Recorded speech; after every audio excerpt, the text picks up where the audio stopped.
Hi, friends. This episode of Big Blue Banter is brought to you by Prize Picks. Head on over to Prize Picks and use promo code BANTER, and they'll match up to $100 on a new deposit. Thank you and enjoy. Welcome back. It's the Big Blue Banter, New York Giants football podcast. I'm Dan Schneider, joined as always by my co-host Nick Filato, and today we have a special guest. It's draft season, so you know what that means. A lot of guest shows coming, which you guys love, and we love doing as well. So we've got Max Chadwick on, the college football analyst from Pro Football Focus, also the host of the Pro Football Focus college football show, at Max Chadwick CFB on Twitter if you want to follow him there, and you should on social. He's here to get us all caught up on the NFL draft and talk college prospects with us. So we're really excited to have him on. This is somebody whose job is literally to watch these guys year in and year out, not just during draft season, which Nick and I are, that's all we have the time to do. We obviously watch broadcasts as well, but as far as film goes. So, you know, we're really excited to have you on, Max, talk a little college football with you, talk a little NFL draft prospects. How you doing today, and how's this part of the season going for you? Dude, it's going awesome. I didn't realize until you said it right there that the show is a mouthful to say, the Pro Football Focus college football show. I guess that's why we trimmed it down to just the PFF college football show, just to like make it easier to digest. But yeah, man, this is my favorite time of year, honestly, because obviously I'm still a huge fan of the NFL, even though I love college football a little bit more. But this is kind of the event that, combines the two together.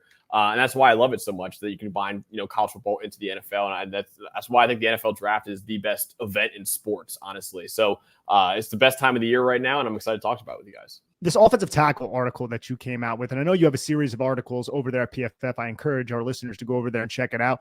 It's the top 10 offensive tackle prospects if everyone in college football was eligible. So this also gives us a little bit of an understanding of what to look for next season and the year after, because we know, man, this stuff, it snowballs, dude. I remember covering like 3 years ago the draft, and next thing I know, it's already, the 2024 NFL draft. But you have Joe Alt as your top offensive tackle, and then two players who will not be in the 2024 NFL draft. So I just kind of wanted to pick your brain as to how much better do you think Joe Alt is as a prospect over the other offensive tackles in this class? In this class, I don't think it's close. And I'm happy that it's kind of become that consensus opinion, because I remember during the season, it really was, consensus opinion really was, okay, Olu Fashanu was clearly the number one guy. Joe Alt's clearly number two. And I don't want to sound like we're patting ourselves on the back here, but Dolan and I, my co-host Dolan and I on our show, we're like, dude, just Joe Alden is not as everyone else, because he really combines pass blocking and run blocking better than anyone else in this class by a mile. Like, he is not only one of the best pass protectors in the country, he's also one of the best run blockers in the country. Olu Fashanu, one of the best pass blockers in the country, really struggles in the run game for most of his career. Talisa Fuaga, obviously dominant run blocker, solid, really good pass blocker, but nowhere near the elite guy that Joe Alt is. And then obviously Joe Alt as well at the NFL Combine tested out as a 99th percentile athlete, according to Kent Lee Platt's relative athletic score. So literally you got the production for 2+ years. As a true freshman too, he started at left tackle, and he still was elite as a true freshman. And then of course you got the athleticism too. His dad, John Alt, was a Pro Bowl tackle for the Chiefs. I mean, he's got everything you'd want in an NFL tackle prospect. And honestly, I mean, I haven't been covering the NFL draft for as long as, say, Trevor Sycamore. I think you guys have had on before. He was the best in the business, in my opinion. But I think only Penei Sewell, from what I can recollect, is maybe a better prospect than Joe Alt. I think Joe Alt's a truly special talent, and I think he might fall out of the top 5 because of the quarterbacks that we have in this class and some of the receivers too. But, man, the Titans at 7 should be over the moon getting a guy like Joe Alt in their building if they can get him. I love that evaluation there, and it's really interesting to me that you brought up Penei Sewell. That's a player who Nick and I were incredibly high on. I don't think we've been higher. At least I know I haven't been higher on an offensive tackle prospect since or before him. I just love that level, that athleticism he brought, and it translated. Like, he's already amazing at the NFL level, and he allows the Lions to do different things schematically than, in my opinion, any team can do based on their based on their tackle situation, as far as the run game and the screen game goes. But as far as Joe Alt goes, I feel like you mentioned something that's really important to me. It's not just the film. When you're the 10th best athlete in the history of the combine, it shows that there's also a projection level to you that may be unlocked. And it's not just like, the 40-yard things that don't matter. It was the functional athleticism that he showed out with. So it's interesting where the Giants are at, Max, because I don't think So normally, right, they're sitting at 6 overall. A prospect like Joe Alt should certainly be in consideration. But with where the Giants are at, I'm not sure they're going to even consider going that route, with obviously a locked-in bona fide franchise left tackle and Andrew Thomas, who's paid. And then the right tackle position being unknown, uncertain, maybe bad. It was genuinely bad the last 2 years, but also an investment in the 7th overall pick at that position just 2 years ago. So it's interesting from that standpoint. I want to talk tackles with you, though, because you know the class, you know the college players. When I look deeper into the draft, where I think the Giants might be considering taking an offensive tackle would be day 2 and day 3, even potentially that second pick on day 2. I always think about the tackles that have worked and the tackles that haven't worked in that range. Typically, the tackles that have worked, and it's very rare. I mean, most tackles that you get on day 2 or day 3 are going to not work in the NFL. It's just a reality of the situation. We did a study on this a few years ago when the Giants selected Matt Parrott in the 3rd round. Just how it goes. But the ones that do seem to work out, like Terran Armsteads and those types of players, have a different level of athleticism to them, maybe some untapped potential. And to me, it seems like they excel in the short shuttle, the change of direction, and they also typically come from smaller schools. It just feels like, and maybe that's evaluate something to do with the evaluation process. Are there any tackles that kind of maybe fit that mold? And even if there's not, Max, are there any tackles that you like on day 2 or 3 that maybe the Giants could take to mold as a long-term fixture at right tackle? Yeah, it's an interesting spot they're in because you mentioned Evan Neal, and then also they signed Jermaine Eluemunor, who I think is a really solid tackle too. So that's why I also think that, like, I always thought they would go with a receiver over a tackle, and I probably still would do that. But then when they signed Jermaine Eluemunor, I was like, okay, they're really not looking at taking Joe Alt to that 6th overall pick now. But yeah, it's interesting. I think you made a great point right there where it's like, this is one of those positions, it's kind of like that in edge defender, where it's like the top guys are going to go early. Like, you're not going to find like sometimes you do find these, diamonds in the rough, but like it's rare for a position like offensive tackle when you kind of know who the top guys are and they're going to go in the 1st round. So it is tough when you're like, oh, let's find a starter in this day 2 or day 3. Other positions you can do that. Offensive tackle is not really one that I would say you could do that too much. But if you're looking for a guy, I like Jordan Morgan a lot from Arizona. I think he's been a really, really solid player for them in each of the past 2 seasons, honestly. If you're looking for absolute ceiling, which I'm sure some Giants fans might be a little weary of because of how Evan Neal has looked so far in his career, and he's kind of a ceiling pick. But Kingsley Suamataia, the BYU tackle, is one of the freakiest players, I think, in this entire draft. He still has a lot of work to do as a run blocker and some work to do in the pass game too. But he's another guy I'm interested in as a day 2 pick. But yeah, and there's other guys too, like Patrick Paul from Houston was one of maybe the best pass blocker in college football this past season. I like him, but yeah, there's a few guys. This is such a good offensive tackle class, and I think we're going to have like 6 or 7 maybe go in the 1st round. Like, it's that good. It's one of the best tackle classes, even besides Joe Alt, that I can remember, honestly. So yeah, it is tough to say that you're going to try to find one on day 2 because, like I said, it's a tough positions to not grab one in the 1st round and plug and play there. Like, how many tackles would you say are going to be selected on the first day of the draft? Because just looking at this, Max, man, it's there's a lot of skilled players all throughout this draft. And I look at guys like the Oregon State kid and like the Washington kid, who I'm going to ask you about here in a little bit. Mm-hmm. They should be 1st round picks, right? Yeah. I would imagine. And then, the Penn State guy. There's just a lot of tackles. How do you think that's going to shake out? I think it's going to be a ton. I think they're going to fly off the board. It's going to take a little bit for the first one to go, and Joel, who I think will go to 7. And then after that, I think we're going to see a ton in the top 20. Honestly, I think Talisa Fuaga is a guaranteed top 15, top 20 pick. Troy Fatanu, who you mentioned before, I think he's guaranteed to be a top probably 20 pick. Olu Fashanu, I'd be surprised if he falls out of top 20. JC Latham could also be a top 20, top 25 pick. And Marius Mims from Georgia could be a top 25 pick. I don't know if I'd count him as a tackle because I think long-term he's going to play on the interior, but Graham Barton from Duke, who played left tackle for Duke, he's the guy who I think could be a 1st-round pick. Tyler Guyton. I'm not as big of a fan of Tyler Guyton as other people, but I've seen a lot of mock drafts with him in the 1st round. So legitimately, like 7 or 8 guys could go in the 1st round of this draft, which is a quarter of the 1st round. I think this receiver class and this offensive tackle class, those are by far the 2 strongest positions in this year's draft, in my opinion.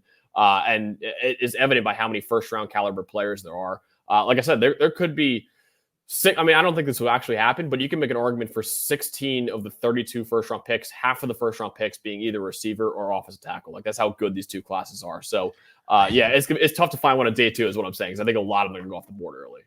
I want to ask you, out of that group that doesn't include Olu Fashanu from Penn State and Joe Alt of Notre Dame, who is your favorite and why? Ooh, good. I'm going to go with Fuaga. I think Fuaga... Yes. He was so dominant as a run blocker this year. And then also, so we look at, we isolate. So we obviously have pass blocking grades, which is really good. But I think a more translatable trait is our true pass set grades, which basically tries to take out a lot of stuff that can muddy it up, like heavy blitzes or a screen pass when you're not really pass blocking for that long or something like. So we take out a lot of stuff that, would influence your pass blocking grade and just kind of go, okay, when you're one-on-one with a guy, how do you do? Fuaga was still in the 85th percentile for true pass set grade, which is like, we talk about him as this dominant run blocker. He is way better of a pass blocker than Fashanu, I would say, is a run blocker. Like, I think Fuaga doesn't get enough credit as a pass blocker. Obviously, his calling card is his work in the run game and how mean of a player he is in the run game. But I think I have Fashanu OT2 right now, just because I think pass blocking in the NFL is so much more valuable. But it is like a 2A, 2B with Fashanu and Fuaga. I think both those guys are worthy of being top 15 picks in this draft. If I'm not mistaken, Fuaga had never had a sack, never surrendered a sack. I don't think he did. No. Yeah, I think you're right. And this is somebody who is kind of had the narrative, he's too much of a run blocker, not necessarily a pass. See, I haven't seen much of like the film I have seen of Fuaga, I have enjoyed. And then a lot of his highlights, I haven't watched too much of Oregon State's offense, but I have watched a decent amount of Washington's offense. And they have two offensive tackles, one being a Fontenot, man. Like, that dude looks like first off, his jersey looks entirely too small. He has like the crop top and everything. You see the 55. His punch seems so ridiculously hard. So like, what are his concerns exactly? Why are some people not necessarily all in on him? Is it just because Joe Alt is that much better of an athlete? And what would your synopsis be of both him and the other Washington tackle? Yeah, so I think sometimes he could be over aggressive at times. I will say his movement ability might be the best in this class. I think Trevor Suckham actually tweeted out when he was working out at the combine, they were doing those drills. And he was like, dude, he looks like a tight end out there. Like, it is kind of crazy how well he moves at that size. But yeah, I think he also is pretty light in the lower half of his body. So I think that kind of shows up sometimes in his anchor. Although he does have a decent anchor, there's times where, he doesn't have the sand in the pants, if you will, to really hold up there. And then his power, I think overall his strength is not a strength, to put it simply. I think that's probably one of his weaker parts of his games. He's just not as strong of a player. But if you want a pure athlete at offensive tackle, it's Troy Fountain now. And I think, he's a guy that I'm a little bit lower on the consensus. I don't quite think I think Trevor is very high in him, but I don't think he's in the, same tier as Fashanu or Fuaga. I probably put him in the same tier, if not lower than Latham and Mims. Like, I think he's in that range. So I don't quite agree with the top 15 stuff that I'm seeing with him, but he's a guy I think could play guard, could play center if you need him to as well. I mean, I think there's a really good chance that he moves inside long term. But even at tackle, I think he's got the foot speed and all the athletic traits you'd want for a potential franchise left tackle too. What's going on, Big Blue Banter listeners? I'm excited for the football season for several reasons. And one of those reasons is Prize Picks, which is North America's largest independently owned daily fantasy sports platform. And it's so simple to use. Instead of battling thousands of other players, including professionals, sharks, and people who are going to exploit you, you pick more than or less than on 2 to 6 player stat projections, and you just watch the winnings roll in. It's very simple to play and gives you a little extra skin. I've set my picks in less than 60 seconds. There are so many stats to choose from, and the withdrawals of funds are easy and quick. Dan and I will be adding a segment to our show before every game where we pick our favorite stats, more or less yards or touchdowns, what have you, and we'll be discussing why from a scheme, matchup, and game theory perspective. I love their promotions and how easy their interface is to operate at Prize Picks. I may select more on tackles for a loss from Bobby Okereke or Kayvon Thibodeau next game. They also do other sports as well. It's a really cool experience. Please join Dan and I in the fun of Prize Picks. Go to prizepicks.com/banter and use code BANTER for a first deposit match up to $100. Again, go to prizepicks.com/banter and use code BANTER for a first deposit match up to $100. You will not regret it. You ever feel sluggish or out of focus? Are you stressed? Has your digestive system caused discomfort or flatulence like a certain co-host on this podcast during a live stream? If so, you should check out AG1. When I started drinking AG1 daily, I could feel a real difference in my daily health. I had more energy, I was better off at the gym, and I could focus on my work in a much more efficient manner. That's because AG1 is a foundational nutrition supplement that supports your body's universal needs like gut optimization, stress management, and immune support.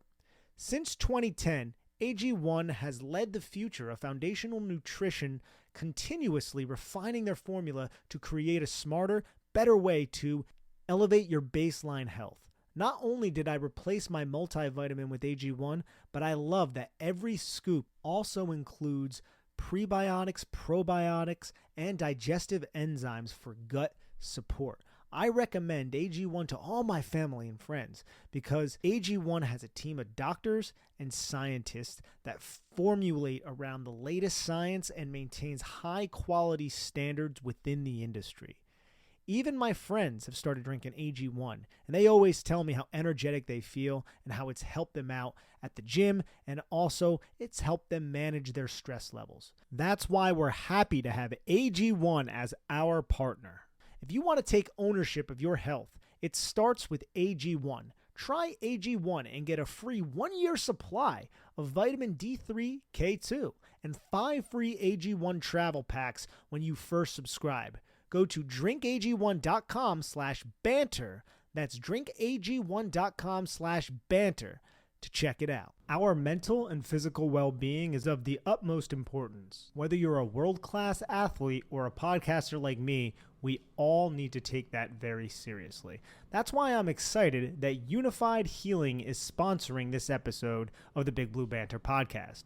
Unified Healing is a new and super innovative global network of wellness centers powered by Energy Enhancement System, or EE System. If you haven't heard of the EE System yet, you'll want to listen up. This technology promotes wellness, deep relaxation, purification, and rejuvenation. Whether you're here in New York, New Jersey, Arizona, if you will, or hundreds of other locations across the globe, access to a center is easy and affordable.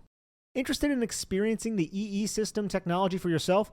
Go to unifiedhealing.com/banter to learn more and find a center near you.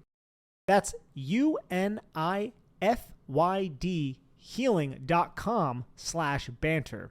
No material or testimonials on the Unified Healing website are intended to be viewed as medical advice or a substitute for professional medical advice, diagnosis, or treatment. Always seek the advice of your physician or other qualified healthcare providers with any questions you may have regarding a medical condition or treatment. And before undertaking a new healthcare regimen, include EE System.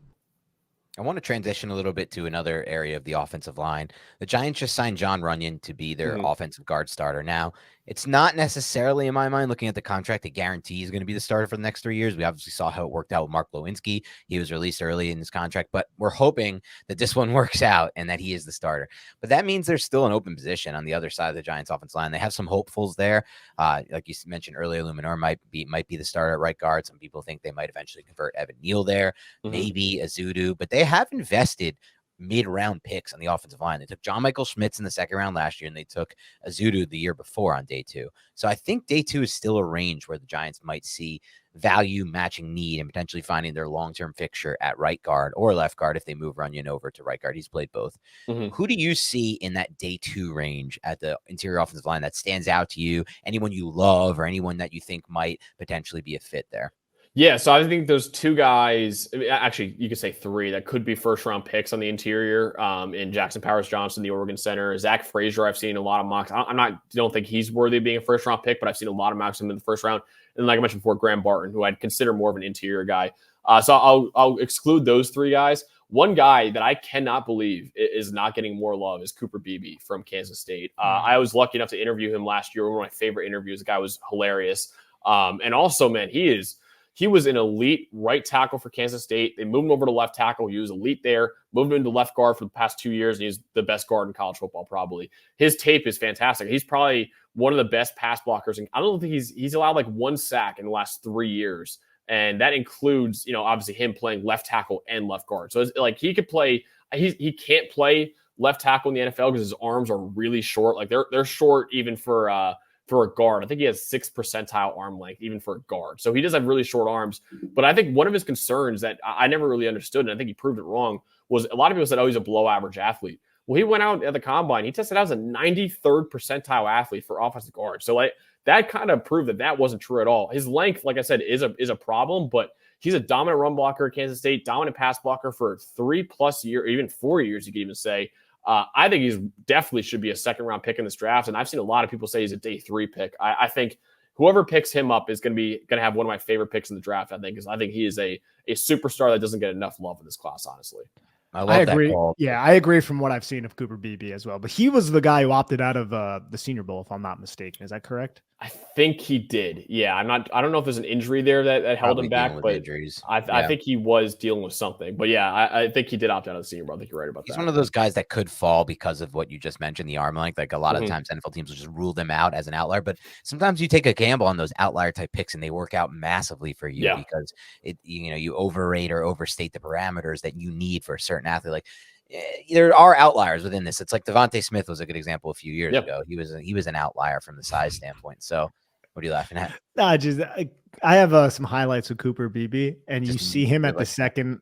You see him at the second level against Iowa State. It was a game in the snow, and he's just like up there throwing linebackers, and you just see the Iowa State. They're in white, right? So it's snow everywhere, and you just see like red helmets and like red numbers just like getting tossed all around because they have no footing. And Cooper Beebe is controlled enough of an athlete to climb up to the second level and locate them, and he does that not just when it's in the snow. So I think that's a great call, Max. He had one rep. I don't hate to shout my Twitter, but I tweeted at Max Chadwick CFB. But there's one against Tulane I actually asked him about, and he like grabbed the linebacker, pushing him back, and then he threw him into the DB behind him, and both the linebacker and the DB fell over. I asked him, I was like, dude, do you even know what you did? He's like, dude, we went into the meeting room after that game was over, watched the tape back, and the whole room like erupted when they saw that. He's like, I didn't even know I shoved 2 guys to the ground. So even he doesn't even know his own strength out there, which is pretty good. But yeah, I agree with you guys. I mean, that arm length is a huge, huge concern. That is one of the most important traits when you're looking at offensive linemen. But I mean, when you have 4 years of elite tape, it's almost like, okay, like we got to take a chance on this guy at least. Because if he's this good with that arm length, it's not like he's playing FCS competition either. You're playing in the Big 12 for 4 years. Again, he played if he played guard for 4 years, maybe he is like a lot better than he is right now. But I mean, he played right tackle, left tackle, guard. He even said he worked out at center at some points in the offseason. I think he's a really versatile player. Again, he cannot play tackle in the NFL because the arm length, if the arm length is bad for a guard, it's even worse for a tackle. But I still think this guy's a second round pick just because of first of all, how athletic he is, like a 93rd percentile athlete, and then how dominant he's been in college football for, multiple years now, which I think is very valuable. That's Cooper Beebe for those who missed the name. We're trying to bring back the names, but that's a great call. That's a sleeper potential target for the Giants. And I like that you brought up Graham Barton as well. That's a player who I freaking love in this class. The way he moves, like that athleticism, that could just foresee that translating. And you look at the history of those guys who have those elite short shuttle runs that he has. It's just such a big hit rate for offensive linemen who can move that way and have that kind of lateral agility. So he's just a player I have in mind out of Duke. And then obviously Cooper Beebe is a player you mentioned. We're going to skip wide receiver and quarterback for this podcast, Max. We've talked about it at length here. But I want to discuss running back with you because running back's an interesting position for the Giants. They signed Devin Singletary. I think if they didn't sign Devin Singletary, they would be all over this, getting a running back in day 2 or 3 in this class. But I don't think it totally precludes them from going running back. We saw how Joe Schoen, when he was working with Brandon Beane and the Bills, kind of operated that running back position. A lot of mid-round picks, a lot of day 2 picks. And they obviously took one of their day 2 and day 3 picks, I should say. They took a day 3 pick last year with Eric Gray. If there's the right day 2 or day 3 running back in this class, I think the Giants will take him. I do honestly believe that.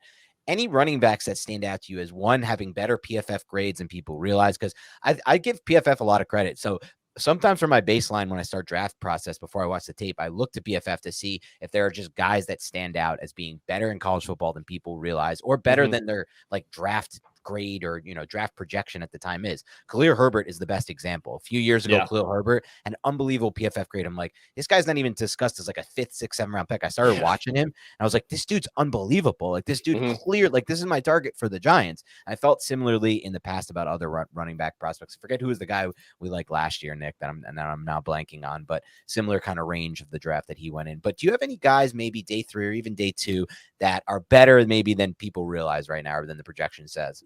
Oh, good question. All right. I'll shout out a guy I think is going day 3 that I really like. But I think just to start off, this running back class is wide open, man. I mean, it is like I think there are 5 guys, or even more than that, you can argue is RB1, and I'd be like, yeah, sure. Like that's kind of rare.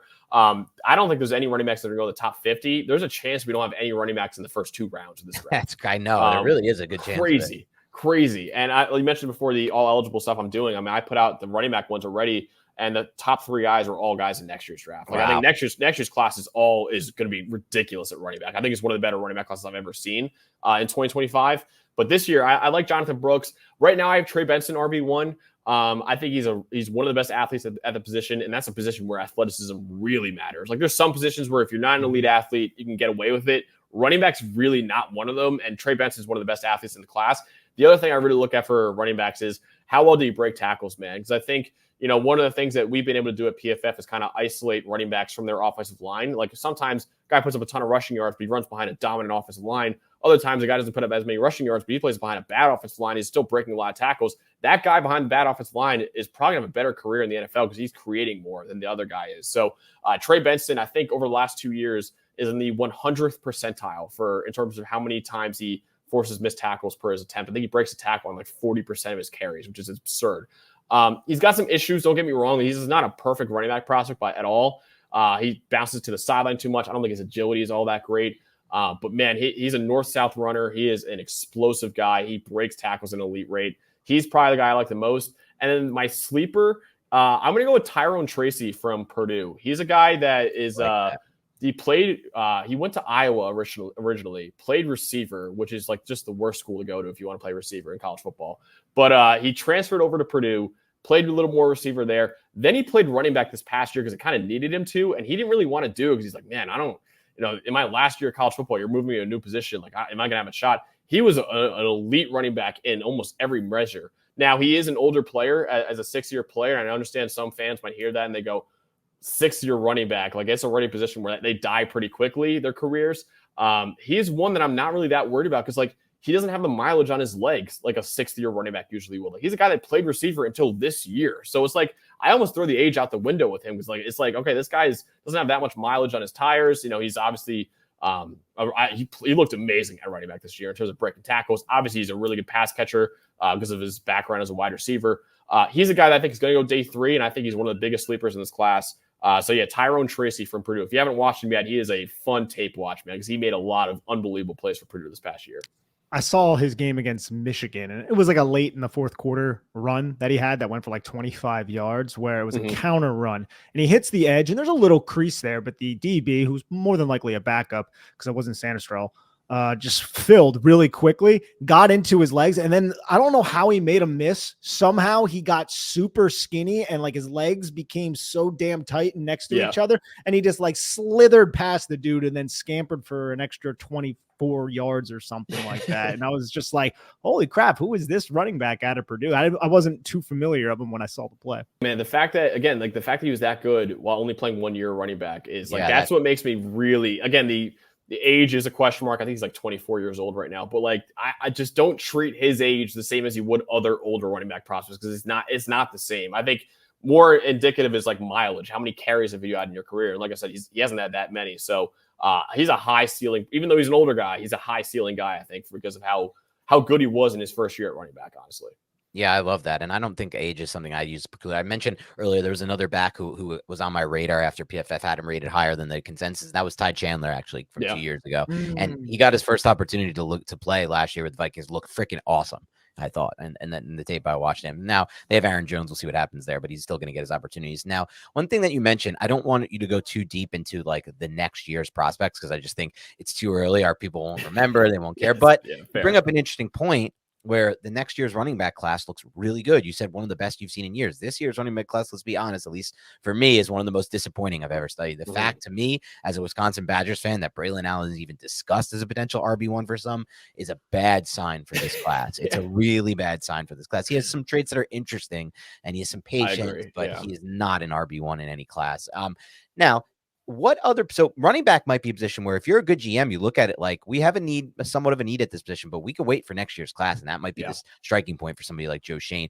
Before we move on to like specific positions, what other positions might stand out to you in a similar way? Like you can potentially view next year's class as better. So you might alter your draft planning based on that. It's funny because it's actually two positions that are probably I wouldn't say the other one is the least valuable, but running back's the least valuable in offense. And like in terms of how they're drafted, like this is probably the least valuable in defense. But man, the safety class next year is stupid. And is even a lot of guys in 2026 that I'm excited. Like Caleb Downs from now Ohio State.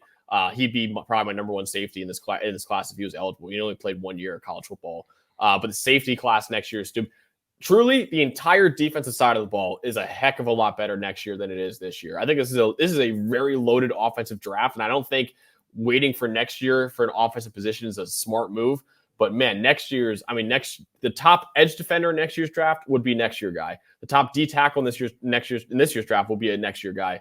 Linebacker, linebacker the same thing. Corner the same. Every position in the draft this year, the number one guy in terms of my rankings would be a next year's prospect, to put it simply. So, it's going to be a loaded defensive class next year. It's going to be kind of the opposite of this year, where some intriguing offensive guys for sure, but I just think that next year's defensive class is going to be unbelievable. Whereas this year, it's really all about the offense this year. Interesting. Yeah, that is interesting. So who's your number one cornerback next year? Is it the Michigan kid? Opposite Will Johnson.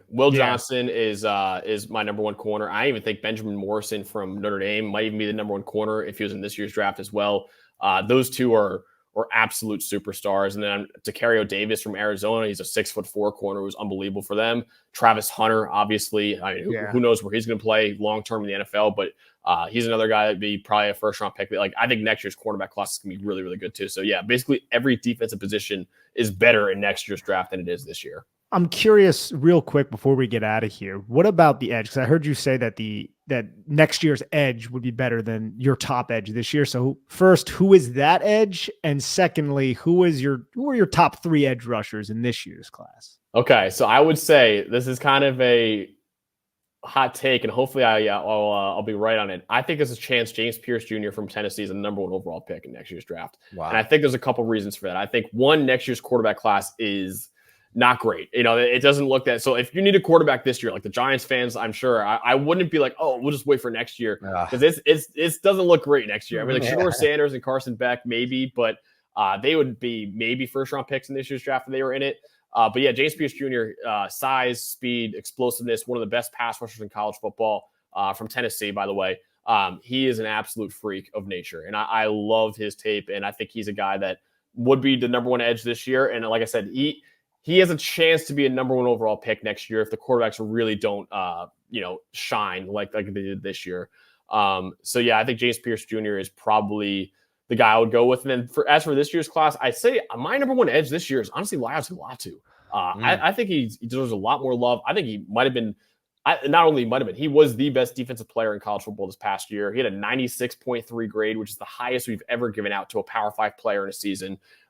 His pass rushing toolbox is so advanced. So he's my number 1 edge. I put probably Jared Verse number 2, and I put Dallas Turner number 3. But I think honestly it's like 3A, 3B with Dallas Turner and Chop Robinson. I think Chop Robinson is another guy who's getting a little bit slept on and doesn't deserve to be. He's a freak athlete who's been incredibly productive as a pass rusher as well. So that would be my edge rankings this year. But yeah, I would say James Pierce Jr. for next year's draft. It's definitely probably the guy to know in next year's draft, honestly. Before we get you out of here, Max, I do want to ask you one more position group because it's an important one to Giants fans and to the roster building right now. They're not going to go this position on day 1, most likely, unless they trade back. But corner is an interesting position for the Giants. They didn't really do much in free agency in that regard. Dory Jackson was their starter last year. He's currently still a free agent. They are transitioning to a new defensive system. They have one guy locked in Deonte Banks, their first round pick last year, but I think that they could easily be taking a corner at 47 overall, and people might not expect it, but this is something that's important for them. As far as the pick 47 overall goes for them in second round, or let's say their third round pick, are there any corners that stand out to you as being potential value plays for the Giants at that spot? Yeah, I think 47 is interesting. But again, this is one of those positions where it's tough to find starting caliber players outside of the first couple rounds. So I think 47 is a good spot to be, though. I think some guys like Kamari Lassiter is a guy I like a lot from Georgia. I think he's had some good tape. A little bit slow. I think he ran like the 4.6s at his pro day, so that's kind of a little bit concerning for him. But I like him. TJ Tampa from Iowa State, I'm a huge fan of. Kyrie Jackson from Oregon, I think I'm a big fan of as well. And then as for a third round or maybe even fourth round prospect that I really like, Renardo Green from Florida State, I think is a really underrated player, man. He is maybe the best man corner in this year's draft, and yet he's going to be a third or fourth round pick for some reason. He's got good tape against Malik Neighbors too. Dude, he looked good against Malik Neighbors. Yeah, so that's a great point. Yeah. I think him and honestly, Jerry and Jones, the slot corner from Florida State, they both were elite this past season, yet they're both going to be third or fourth round picks. So I think if you're looking for maybe a little bit of a sleeper, I think Jerry and Jones, in terms of you need a slot corner, and then Renardo Green at outside corner. Those are the two guys from Florida State that I'm really high on, and I think they're going to go a lot lower than where I would take them at least. Chow Smith-Wade from Washington State was brought in for a top 30 visit. What were your opinions of his tape? Yeah, I like him. I think he's a solid player. I think he's more of a guy that I would probably look for on day 3. Yeah. But yeah, I think he's a guy that, if you want to take him in the 4th round, probably I wouldn't hate it. He's a really solid zone coverage corner. Also going to play a little bit of man as well. Made some good plays on the ball this past year as well. But yeah, I'd probably say he's more of like a 4th round pick than a 2nd or 3rd round pick right now. Awesome. Max, thank you so much for taking the time today to join us on the Big Blue Banter podcast. For those who don't remember from the beginning of the show, you can find Max at Max Chadwick CFB on Twitter. He is the host of the PFF College Football Show. He is also a college football analyst for PFF, knows a lot about college football, good person to follow. And otherwise, Max, thank you so much for taking the time today, as I mentioned already, actually. So I'll let you get out of here now. I know you're a busy guy. But to everybody else, have a great rest of your week, and we'll talk to you soon.